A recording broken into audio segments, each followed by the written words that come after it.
કેમ છો વિદ્યાર્થી મિત્રો? આગળના લેક્ચરમાં આપણે ડાયઓક્સિજન વાયુની બનાવટ, ગુણધર્મો અને ઉપયોગો જોયા. હવે ઓક્સિજન પછી નીચેનું જે તત્વ આવે છે તે છે સલ્ફર. તો આપણે જે જોવાનું છે તે સલ્ફરના ઓક્સો એસિડ સંયોજનો જોવાના છે. એટલે કે સલ્ફર સાથેના જે ઓક્સો એસિડ સંયોજનો છે એ ક્યાં ક્યાં હોય. ઓક્સો એસિડ સંયોજનો એટલે શું? તો કે સલ્ફર સાથે ઓક્સિજન પણ જોડાયેલા હોય અને હાઇડ્રોજન પણ જોડાયેલા હોય તેવા સંયોજનો, તેને આપણે શું કહીએ? સલ્ફરના ઓક્સો એસિડ સંયોજનો. તો એક પછી એક આપણે સલ્ફરના ઓક્સો એસિડ સંયોજનો જોશું અને તેનું બંધારણ જોશું. તો પહેલું આપણે સલ્ફરનો ઓક્સો એસિડ સંયોજન જોઈએ, સલ્ફ્યુરસ એસિડ. તેનું અણુસૂત્ર થાય H2SO3. H2SO3 નામ શું થાય? સલ્ફ્યુરસ એસિડ. અને શું કહેવાય? સલ્ફ્યુરસ એસિડ.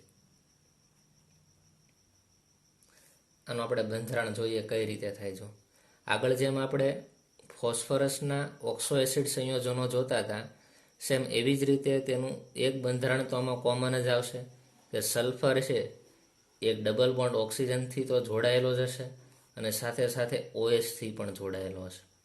આટલો જે યુનિટ તમે જુઓ છો એ બધાય સ્ટ્રક્ચરમાં કોમન રહેવાનો છે. એટલે ખાસ યાદ રાખજો કે કોઈ પણ સ્ટ્રક્ચર જુઓ આ તો આવવાનું છે. હવે આપણે બનાવીએ. જો H2SO3. તો આનું સ્ટ્રક્ચર કઈ રીતે થાય? તો આપણે અહીંયા લખશું, સેન્ટ્રલ એટમ કયો આવશે? સલ્ફર. સલ્ફર છે એક ડબલ બોન્ડથી ઓક્સિજન સાથે જોડાયેલો જ હશે અને એક OH થી પણ જોડાયેલો હશે.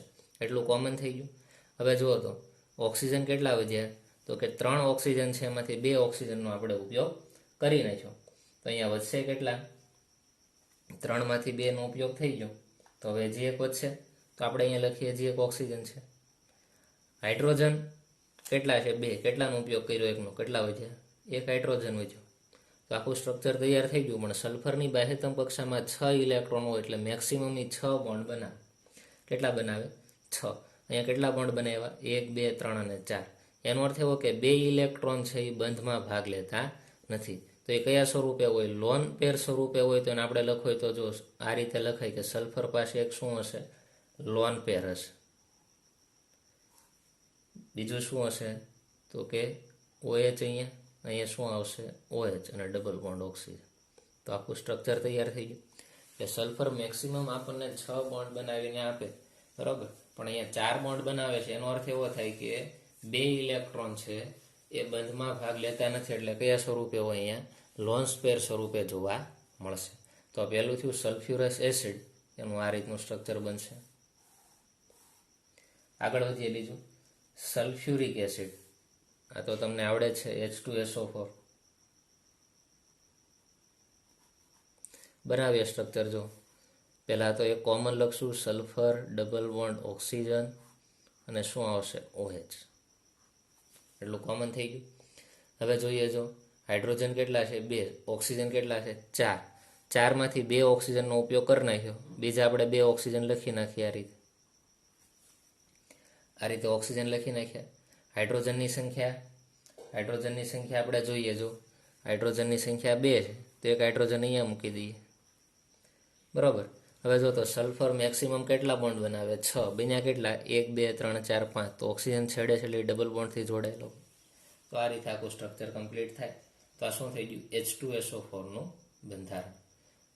બીજી રીતે લખવું હોય તો આ રીતે લખાય કે સલ્ફર ડબલ બોન્ડ ઓક્સિજન, નીચે ડબલ બોન્ડ ઓક્સિજન, OH. આ રીતે લખો તો પણ કાંઈ વાંધો નથી, બંને સેમ જ છે, બરાબર. જે રીતે તમને વધારે ઇઝીલી યાદ રહે એ રીતે તમે લખી શકો. એના પછીનું આપણે ત્રીજું બંધારણ જોઈએ. જો H2SO6. આનું નામ થાય પેરોક્સો ડાયસલ્ફ્યુરિક એસિડ. શું થશે? પેરોક્સો ડાયસલ્ફાઇડ યુરિક એસિડ. એ સલ્ફર કેટલા છે? 2 વાર છે. તો આપણે પેલા 2 વખત આ રીતે તો કોમન જે સ્ટ્રક્ચર છે એ બનાવવા જ પડશે. આ પહેલી વાર બનશે. સેમ એવું જ અહીંયા બાજુમાં આપણે બીજી વાર બનાવી નાખીએ. આ રીતે થશે. એટલું તો કોમન થશે, 2 વાર સલ્ફર છે એટલે. બીજું આમાં ઓક્સિજન કેટલા છે? 6 ઓક્સિજન છે. એમાંથી કેટલા ઓક્સિજનનો ઉપયોગ થઈ ગયો? અહીંયા 2 ઓક્સિજનનો, અહીંયા 2 ઓક્સિજનનો ઉપયોગ થઈ ગયો. 4 ઓક્સિજનનો અહીંયા ઉપયોગ કરી નાખ્યો. હવે કેટલા ઓક્સિજન બાકી છે? તો કે 2 ઓક્સિજન અહીંયા બાકી છે. બરોબર. તો અહીંયા 2 ઓક્સિજનનો આપણે ઉપયોગ કરશું તો કઈ રીતે થાય? જો અહીંયા આપણે એક ઓક્સિજન લખશું આ રીતે, અહીંયા આપણે એક ઓક્સિજન લખી નાખીએ. બરાબર. અને ઓક્સિજન છે એની વચ્ચે કેટલા બોન્ડ હોય? સિંગલ બોન્ડ હોય. તો આ રીતે આખું સ્ટ્રક્ચર તૈયાર થાય. હવે જુઓ તો ઓક્સિજનની સંખ્યા કેટલી થઈ ગઈ? 1 2 3 4 5 6. તો આખું સ્ટ્રક્ચર જે કમ્પ્લીટ થયું એ આપણે શું લખશું? H2S2O6. અહીંયા ભૂલ છે, 6 નથી, અહીંયા કેટલા છે? 8 છે. બરાબર. 8 ઓક્સિજન છે તો 6 ઓક્સિજનનો ઉપયોગ થઈ ગયો છે. બરાબર. 2 ઓક્સિજનનો ઉપયોગ બાકી છે તો અહીંયા ડબલ બોન્ડથી ઓક્સિજન અહીંયા જોડી દઈએ અને એક ડબલ બોન્ડથી ઓક્સિજન અહીંયા જોડી દઈએ. તો જો તો સલ્ફરથી મેક્સિમમ કેટલા બોન્ડ બનાવે છે? 1 2 3 4 5 6. બરાબર છે. અહીંયા 6 બોન્ડ બની ગયા.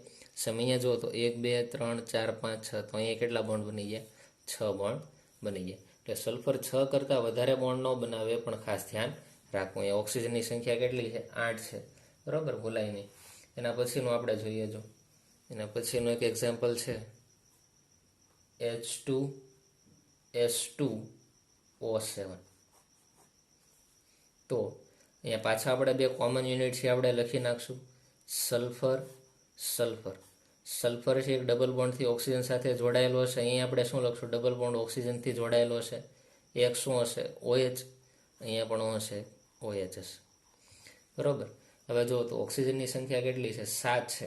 એમાંથી 1 2 3 4 ઓક્સિજનનો ઉપયોગ થઈ ગયો. બરાબર.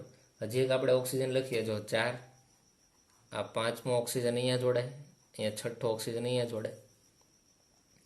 હવે ઓક્સિજન કેટલા વધ્યા ભાઈ? 7 છે. એમાંથી 1 ઓક્સિજન વધ્યો તો ઓક્સિજન અહીંયા મૂકી દો. સલ્ફર કેટલા બોન્ડ બનાવે? 6 બોન્ડ બનાવે. અહીંયા કેટલા બન્યા? 1 2 3 4 5. તો આ 6ઠ્ઠો બોન્ડ થઈ ગયો. અહીંયા 6ઠ્ઠો બોન્ડ થઈ જશે અને ઓક્સિજન છે 2 બોન્ડ બનાવે. તો આ રીતે આખું સ્ટ્રક્ચર કમ્પ્લીટ થશે. હાઇડ્રોજન કેટલા છે? 2. તો અહીંયા જો એક હાઇડ્રોજન અહીંયા છે, એક હાઇડ્રોજન અહીંયા છે. તો આનું નામ શું થાય? પાયરો સલ્ફ્યુરિક એસિડ. અને શું કહેવાય? પાયરો સલ્ફ્યુરિક એસિડ, અથવા તો એનું બીજું નામ છે ઓલિયમ. શું બોલાય? ઓલિયમ તરીકે પણ ઓળખવામાં આવે. તો આમ સલ્ફરના જે ઓક્સો એસિડ સંયોજન છે, આ પહેલો ઓક્સો એસિડ, બીજો, બરાબર, આ ત્રીજો અને આ ચોથો, આ 4 બંધારણ તમને ખાસ યાદ હોવા જોઈએ. એમાં કોમન યુનિટ કયો છે? આ તો બધા એમાં કોમન એક આવવાનું છે. બરાબર. આ તો એક બધા એમાં કોમન આવશે. અને સામાન્ય 2-3 લાઈન છે તમે વાંચશો ત્યારે તમને ખ્યાલ આવી જશે. માત્ર સલ્ફરના ઓક્સો એસિડ સંયોજનોના સ્ટ્રક્ચર એ ખાસ તમને યાદ હોવા જોઈએ. અંદર 2-3 જે લાઈન આપેલી છે તમે જાતે વાંચી લેજો.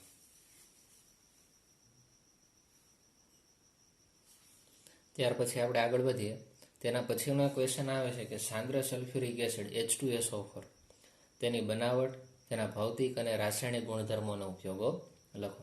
તેમાંથી આપણા સિલેબસમાં તેની બનાવટ પૂછાવાની નથી, એ નીકળી ગયેલી છે. માત્ર H2SO4ના ભૌતિક અને રાસાયણિક ગુણધર્મો જ આપણે જોવાના છે. એટલે આ 2 બાબત જ તમારે યાદ રાખવાની છે. તેની બનાવટ તમારે કરવાની નથી. તો H2SO4ના આપણે ભૌતિક ગુણધર્મો જોઈએ તો H2SO4 ફિઝિકલી આપણે નરી આંખે જોઈએ તો એમાં શું શું જોવા મળે છે તો જોઈએ. તો H2SO4 છે કેવો હોય? રંગવિહીન હોય. બીજા તો કે ઘટ હોય અને તેલી પ્રવાહી છે. તેને તમે જોશો તો તેલી પ્રકારનો લિક્વિડ ફોર્મમાં હશે, જેની 298 કેલ્વિન તાપમાને વિશિષ્ટ ઘનતા 1.87 છે. H2SO4ની વિશિષ્ટ ઘનતા કેટલી છે? 1.84 જોવા મળે છે. MCQની અંદર આ ક્વેશ્ચન પૂછાઈ શકે, એટલે ખાસ ધ્યાન રાખવું. આ એસિડ 283 કેલ્વિન તાપમાને ઠરે છે અને 611 કેલ્વિન તાપમાને ઉકળે છે. બરાબર. એટલે કે H2SO4નું ઠારણ બિંદુ 283 કેલ્વિન અને ઉત્કલન બિંદુ 611 કેલ્વિન જોવા મળે. એના પછીનો પોઈન્ટ, તે ઉષ્માનો વધુ જથ્થો ઉત્પન્ન થવાની સાથે પાણીમાં ઓગળે છે. એનો અર્થ શું? કે જ્યારે H2SO4 છે તમે એને પાણીમાં નાખો છો ત્યારે ખૂબ જ એમાંથી ઉષ્મા મુક્ત થાય છે. તો તો આખી પ્રક્રિયા છે એ ઉષ્માક્ષેપક પ્રકારની હોય છે. આમ સાંદ્ર સલ્ફ્યુરિક એસિડમાંથી H2SO4ના દ્રાવણ બનાવતી વખતે કાળજી રાખવી પડે છે. ઘણી વખત આપણને H2SO4નું જલીય દ્રાવણ બનાવવાનું કહે, એટલે કે H2SO4નું પાણીમાં દ્રાવણ બનાવો, તો ખાસ ધ્યાન રાખવું પડે. કારણ કે પાણીની અંદર તમે ડાયરેક્ટ H2SO4 નાખો છો ત્યારે શું થાય છે, આખી રિએક્શન છે ઉષ્માક્ષેપક પ્રકારની હોય, જેના કારણે એના ટેમ્પરેચરમાં ખૂબ વધારો થાય. કેવી રિએક્શન છે? એક્ઝોથર્મિક પ્રકારની, માટે એમાં ખૂબ કાળજી રાખવી પડે. પણ રિયલમાં શું કરવામાં આવે તો કે પાણીની અંદર તમે એસિડ નથી નાખતા, ખાસ ધ્યાન રાખજો. પણ શું કરવાનું તો કે એસિડની અંદર પાણી ધીરે ધીરે એમાં ઉમેરવામાં આવે છે. સાંદ્ર એસિડને પાણીમાં જ સતત હલાવતા જઈ ધીમે ધીમે ઉમેરવો જોઈએ. શું કીધું જો તો, એસિડને પાણીમાં જ સતત હલાવતા જઈ, એટલે કે પાણીની અંદર જ ધીરે ધીરે એસિડ આપણે ઉમેરવો જોઈએ. બરાબર, એસિડની અંદર આપણે સીધું પાણી ઉમેરી શકતા નથી, કારણ કે રિએક્શન છે કેવી છે, ઉષ્માક્ષેપક પ્રકારની છે. આ એના ભૌતિક ગુણધર્મો થઈ ગયા. પછી આપણે આગળ વધીએ તેના રાસાયણિક ગુણધર્મો. રાસાયણિક ગુણધર્મોમાં એ નીચે પ્રમાણે અલગ અલગ લાક્ષણિકતા ધરાવતા ગુણધર્મો ધરાવે. નીચી બાષ્પશીલતા છે, H2SO4 છે એ પ્રબળ એસિડિક લક્ષણ ધરાવે. પાણી પ્રત્યે પ્રબળ રાસાયણિક આકર્ષણ ધરાવે. બીજું શું, ઓક્સિડેશન કરતા છે. બીજું, જલીય દ્રાવણમાં સલ્ફ્યુરિક એસિડ એ 2 તબક્કામાં આયનીકરણ પામે. H2SO4ને જ્યારે તમે પાણીમાં નાખો છો ત્યારે તેનું આયનીકરણ 2 તબક્કામાં થાય. હવે તમને ખ્યાલ છે એસિડ બઈ શું મુક્ત કરે, H+ મુક્ત કરે. તો જેવો એસિડ છે એ પાણીમાં જાય, જો અહીંયા લખ્યું છે, સંતુલનવાળું ચેપ્ટર ખ્યાલ હોય બરાબર, તો વધારે ઇઝીલી તમને ખ્યાલ આવે. હવે જો H2SO4 છે બરાબર, આપણે pH આપણે માપતા બફર સોલ્યુશન ત્યારે આ બધું આવતું. H2SO4ને જેવો તમે પાણીમાં નાખો, એસિડ છે એનું પાણીમાં શું થઈ જાય, આયનીકરણ. અહીંયા 2 હાઇડ્રોજન છે, એમાંથી પહેલાં 1 હાઇડ્રોજન મુક્ત કરે એટલે શું થાય, પાણીની અંદર જાય, H3Oમાં રૂપાંતર થાય અને શું મુક્ત થાય, HSO4 મુક્ત થાય. આ રીતે થાય. જો એક રિએક્શન આપણે જોઈએ કે સલ્ફ્યુરિક એસિડ છે H2SO4, એને આપણે કેમાં ઉમેરશું, પાણીની અંદર ઉમેરીએ. તો પહેલાં શું થાય, જો H2SO4 છે એનું આયનીકરણ 2 તબક્કામાં થાય. જો અહીંયા સાઈડમાં આપણે લખીએ, પહેલો તબક્કો H2SO4 છે, એમાંથી પહેલાં 1 H+ મુક્ત થાય, તો વધે શું, HSO4-. અને આ જે HSO4- છે એમાં પાછો 1 H+ મુક્ત થાય, વધે શું, SO4-2. હવે જો આ પાણીની અંદર જ્યારે H2SO4 ઉમેરશો ત્યારે એમાંથી H+ મુક્ત થાય અને 1 HSO4 મુક્ત થાય. તો આપણે લખીએ, જો H2SO4ને પાણીમાં ઉમેર્યો એટલે અંદર શું છું, પાણી અંદર H+ મુક્ત છે. એ H+ એ પાણીના H2O સાથે પ્રક્રિયા કરીને H3O+માં રૂપાંતર પામી જાય હાઇડ્રોનિયમ આયનમાં. કારણ કે H+ એ એક પ્રકારનો પ્રોટોન જ છે જે ખૂબ જ અસ્થાયી હોય, જે પાણી સાથે પ્રક્રિયા કરે. જો આ રીતે ઓક્સિજન, હાઇડ્રોજન, હાઇડ્રોજન, ઓક્સિજન પાસે 2 લોન પેર હોય. હવે આ પાણી છે, H2SO4 આપણે ઉમેર્યો તો H2SO4માંથી H+ મુક્ત છો, તો ઓક્સિજન છે એ આ હાઇડ્રોજન સાથે સવર્ગ સહસંયોજક બોન્ડથી જોડાય કે 1 ઇલેક્ટ્રોન પોતાની પાસે રાખે ને 1 ઇલેક્ટ્રોન કોને આપી દે, હાઇડ્રોજનને. કારણ કે હાઇડ્રોજનને 1 ઇલેક્ટ્રોનની જરૂર છે. તો જુઓ તો હાઇડ્રોજન કેટલા થઈ ગયા, 3 અને 1 ઓક્સિજન, એટલે શું થઈ ગયું, H3O+. કેમ કે ઓક્સિજન ઇલેક્ટ્રોનનું દાન કરે એટલે એની ઉપર કયો ચાર્જ આવે, પોઝિટિવ. હવે જો H2SO4માંથી H+ મુક્ત થયો એ તો પાણી સાથે જોડાઈ ગયું. હજુ શું તો કે HSO4-1.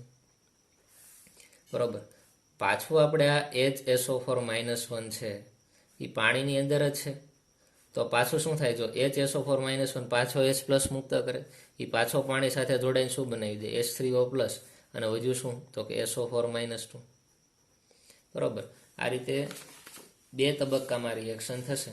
અહીંયા 2 તબક્કા આપણને આપેલા છે. જો H2SO4 પાણી સાથે રિએક્શન કરે ત્યારે પહેલો આમાંથી H+ મુક્ત થાય, પાણી સાથે જોડાઈને H3O+ બનાવે, અને આમાંથી 1 હાઇડ્રોજન વહી ગયો એટલે વધુ શું, HSO4-1. આ પ્રબળ એસિડ છે, પહેલો ઇલેક્ટ્રોન છે એ દૂર થાય ત્યારે K ઓફ એની વેલ્યુ કેવી આવે, બહુ ઊંચી.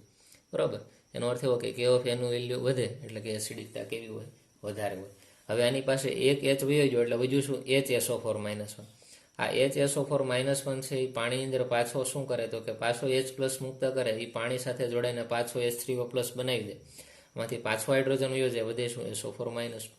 અહીંયા કે ઓફ એ એની ટુની વેલ્યુ કેટલી છે 1.2 ગુણ્યા 10⁻². બરાબર, ઉપર કરતાં વેલ્યુ કેવી થતી જાય, ઘટતી જોવા મળશે. તો આ રીતે તમને ખ્યાલ આવશે કે H2SO4 છે એની એસિડિકતાની જ્યારે વાત કરીએ તો H2SO4માંથી પહેલો હાઇડ્રોજન છે ઇઝીલી મુક્ત થતો નથી કે થાય, આમાંથી ઇઝીલી પહેલાં મુક્ત થાય, જ્યારે આમાંથી ઇઝીલી મુક્ત થતો નથી. એટલે કે કે ઓફ એની વેલ્યુ જેટલી વધુ એટલે એસિડિકતા કેવી વધુ. તો જોઈએ, જો કે ઓફ A1ના મોટા મૂલ્ય કે ઓફ એનું વેલ્યુ કેટલી છે >10, એનો અર્થ એવો થાય કે H2SO4 છે વધુ પ્રમાણમાં H+ અને HSO4માં વિયોજન પામે છે. બરાબર, વિયોજન થાય છે અથવા વિયોજન અચળાંક પણ કહેવાય. આ વિયોજન અચળાંક કે એનું ઊંચું મૂલ્ય એસિડની વધુ પ્રબળતા દર્શાવે છે. જેટલું કે ઓફ એનું મૂલ્ય વધારે તેની એસિડિકતા કેવી હોય, વધારે હોય. એસિડ ક્ષારોની બે શ્રેણી બનાવે: સામાન્ય સલ્ફેટ સંયોજનો જેવા કે સોડિયમ સલ્ફેટ, કોપર સલ્ફેટ, અને એસિડ સલ્ફેટ સંયોજનો સોડિયમ હાઇડ્રોજન સલ્ફેટ. બરાબર, એસિડથી ક્ષારની બે શ્રેણી બનાવે: સામાન્ય સલ્ફેટ સંયોજનોની શ્રેણી અને એસિડ સલ્ફેટની શ્રેણી આપણને જોવા મળશે. બરાબર, કઈ ક્યાં છે? તો સામાન્ય સલ્ફેટ સંયોજનો તો કે સોડિયમ સલ્ફેટ, કોપર સલ્ફેટ, અને એસિડના સલ્ફેટ કયા કયા છે? તો કે સોડિયમ હાઇડ્રોજન સલ્ફેટ. તો આ તમને ક્લિયર હોવું જોઈએ. આગળ વધીએ. સલ્ફ્યુરિક એસિડની નીચી બાષ્પશીલતાના કારણે તેને વધુ બાષ્પશીલ એસિડ સંયોજનોના તેના અનુવર્તી ક્ષારોમાંથી ઉત્પાદન માટે ઉપયોગમાં લઈ શકાય છે. તેનો અર્થ શું થાય? તો કે H2SO4 છે કોઈ ધાતુના હેલાઇડ સાથે જોડાય તો આ ધાતુનો જે હેલાઇડ છે એ હાઇડ્રોજનનું વિસ્થાપન કરીને શું બનાવે? જો તો M2SO4 બનાવે. અને હાઇડ્રોજન છે કોની સાથે જોડાય જાય? હેલોજન સાથે જોડાય જાય. એટલે શું થાય? તો કે સલ્ફ્યુરિક એસિડ છે એની નીચી બાષ્પશીલતા હોય તેના કારણે આ જે બાષ્પશીલ એસિડ સંયોજનો તેના અનુવર્તી ક્ષારોમાંથી ઉત્પાદન માટે ઉપયોગમાં મેળવી શકાય. તો એનો શું મળી ગયો? એક પ્રકારનો અનુવર્તી ક્ષાર. એક્ઝામ્પલ આપ્યું છે, આ ધાતુનો હેલાઇડ છે H2SO4 સાથે પ્રક્રિયા કરાય તો કે હેલોજનથી હાઇડ્રોજન સાથે જોડાય છે એટલે 2 મોલ હાઇડ્રોજન હેલાઇડ છૂટો પડે અને બે જે મેટલ હશે એ SO4 સાથે જોડાઈને શું બનાવે? M2SO4 પ્રકારનું સંયોજન બનાવે. એક પ્રકારના શું બની ગયા? ક્ષાર બની ગયા. આગળ વધીએ આપણે. જો એના પછીનું આપણે જોઈએ, સાંદ્ર સલ્ફ્યુરિક એસિડ એ પ્રબળ નિર્જળીકરણ કરતા છે. નિર્જળીકરણ કરતા એટલે શું? કે જે પાણી નાણું કેવા કરે? દૂર કરે. બરાબર, એને શું કહેવાય? નિર્જળીકરણ કરવું કહેવાય. જે વાયુઓ એસિડ સાથે પ્રક્રિયા ન હોય, એસિડ સાથે પ્રક્રિયા ન કરતા હોય તેવા અનેક ભીના વાયુઓને સલ્ફ્યુરિક એસિડમાંથી પસાર કરીને શુષ્ક બનાવી શકાય. એવા વાયુને પસંદ કરવાના કે જે સાંદ્ર સલ્ફ્યુરિક એસિડ સાથે પ્રક્રિયા ન કરતા હોય. બરાબર, હવે એ જો ભેજવાળા હોય તો તેને H2SO4માંથી આપણે પસાર કરશું તો H2SO4 હશે તેમાં રહેલો ભેજ એટલે કે પાણીનું શું કરી નાખે? શોષણ કરે અને શું કરે? નિર્જળીકરણ કરે છે. તેનું એક આપણને એક્ઝામ્પલ પણ આપેલું છે. જો કોઈ પણ એક કાર્બનિક સંયોજન છે તેની સલ્ફ્યુરિક એસિડ સાથે પ્રક્રિયા થાય ત્યારે એમાંથી આપણને કાર્બન મળે છે. એનો અર્થ એવો થાય કે શું કરી નાખે? તો કે જો ખાંડ હોય, બરાબર, એને તમે સલ્ફ્યુરિક એસિડ સાથે તમે પ્રક્રિયા કરો તો એ કાળી બની જાય એટલે કાર્બન બને અને 11 મોલ પાણીના શું પાડી દે? છૂટા પાડી દે. શું કીધું? જો સલ્ફ્યુરિક એસિડ કાર્બનિક સંયોજનોમાંથી પાણીને દૂર કરે છે તેની કાર્બોહાઈડ્રેટ સંયોજનોને બાળીને કાળા પાડવાની ક્રિયા તેનો પુરાવો છે. આ એને શું થઈ ગઈ? સાબિતી થઈ ગઈ. આગળ વધી. ગરમ સાંદ્ર સલ્ફ્યુરિક એસિડ મધ્યમ પ્રબળ ઓક્સિડેશન કરતા છે. આ સંદર્ભમાં તે ફોસ્ફોરિક એસિડ અને નાઇટ્રિક એસિડ વચ્ચેનો મધ્યવર્તી છે. એટલે સલ્ફ્યુરિક એસિડ એ પ્રબળ કેવો છે? ઓક્સિડેશન કરતા છે, પણ ફોસ્ફોરિક એસિડ અને નાઇટ્રિક એસિડની મધ્યવર્તી એટલે કે વચ્ચેનો ઓક્સિડેશન કરતા તરીકે વર્તે. ધાતુઓ અને અધાતુઓ બંને સાંદ્ર સલ્ફ્યુરિક એસિડ વડે ઓક્સિડેશન પામે છે. એનો અર્થ એવો થાય કે ધાતુઓ અને અધાતુ બંનેની જ્યારે સલ્ફ્યુરિક એસિડ સાથે આપણે પ્રક્રિયા કરશું તો તેનું શું કરી દે? ઓક્સિડેશન કરી દે. જ્યારે સલ્ફ્યુરિક એસિડ SO2માં રિડક્શન પામે છે. તો જોઈએ, તો કોપર છે ધાતુ છે, સલ્ફ્યુરિક એસિડ સાથે પ્રક્રિયા કરે, CuSO4 બનાવે અને સાથે સાથે સલ્ફર ડાયોક્સાઇડ અને પાણી છૂટો પડે. સલ્ફર ડાયોક્સાઇડ તો બધામાં મળશે. જો SO2 SO2 SO2 પાણી છૂટું પડશે H2O H2O અને H2O. એવી રીતે જો સલ્ફર છે H2SO4 સાથે પ્રક્રિયા કરે, સલ્ફર ડાયોક્સાઇડ અને પાણી છૂટો પાડે. કાર્બન છે એ સલ્ફ્યુરિક એસિડ સાથે પ્રક્રિયા કરે તો કાર્બન ડાયોક્સાઇડ, સલ્ફર ડાયોક્સાઇડ અને પાણીનો અણુ છૂટો પાડશે. તેના ઉપયોગો જોઈએ. જો સલ્ફ્યુરિક એસિડનો ઉત્પાદિત થયેલો મોટો જથ્થો ખાતરોના ઉત્પાદનમાં વપરાય. એક્ઝામ્પલ તરીકે એમોનિયમ સલ્ફેટ, સુપર ફોસ્ફેટ, આ બધા સલ્ફ્યુરિક એસિડમાંથી બનાવેલા ખાતરો. પેટ્રોલિયમની શુદ્ધિકરણમાં, વર્ણકો, પેઇન્ટ અને રંગકોના મધ્યવર્તી સંયોજનોમાં ઉપયોગી. એક પ્રકારના શું છે, વર્ણકો અને પેઇન્ટ બધા રંગકોની વાત છે. પ્રક્ષાલક તરીકે તેનો ઉપયોગ થાય. ધાતુ કર્મીય અનુપ્રયોગમાં તેનો ઉપયોગ થાય.